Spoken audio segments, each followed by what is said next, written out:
in support with Kala Mandir Foundation, a CSR division of Kala Mandir Group. మనం వాడుతున్న wireless రూటర్కి సంబంధించి ఫర్మ్వేర్ని update చేయాలంటే కనుక మీ బ్రౌజర్ అడ్రస్ బార్లో 192.168.0.1 అని టైప్ చేయండి. కొన్నిటికి 1.1 అని ఇలా ఉంటాయి.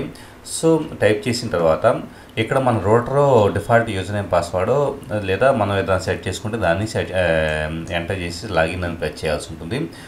దీంట్లో మనకి ఇక్కడ సిస్టమ్ టూల్స్ అనే దాంట్లోకి వెళ్తే ఫర్మ్వేర్ అప్గ్రేడ్ అనే ఒక ఆప్షన్ ఉంది చూడండి. సో ఇక్కడ ఫస్ట్ మనం ఏం చేయాలంటే మన రూటర్ మోడల్ నెంబర్ని బేస్ చేసుకుని ఇక్కడ మన router model number TP-Link TL-MR3420 అనేది మన రూటర్ మోడల్ నెంబరు. సో దాన్ని సెలెక్ట్ చేసుకొని గూగుల్లో దానికోసం చెక్ చేసి ఉన్నామంటే కనుక ఇక్కడ రిజల్ట్ అనేది వచ్చింది చూడండి. దీంట్లో సపోర్ట్ అనే సెక్షన్లోకి వెళ్తే ఇక్కడ ఫర్మ్వేర్ అనే సెక్షన్లోకి మళ్ళీ వెళ్ళి ఉన్నామంటే కనుక లేటెస్ట్ ఫర్మ్వేర్ ఏది అవైలబుల్ అవుతుంది, రిలీజ్ డేట్ ఇప్పుడు 2015లో ఒక అంటే అవైలబుల్ అవుతుంది. దీని వెర్షన్ మోడల్ నెంబర్స్ కంపేర్ చేద్దాం. ఇప్పుడు ఫర్ ఎగ్జాంపుల్ వెర్షన్ 3.159.28 అనేది అవైలబుల్ ఉంది.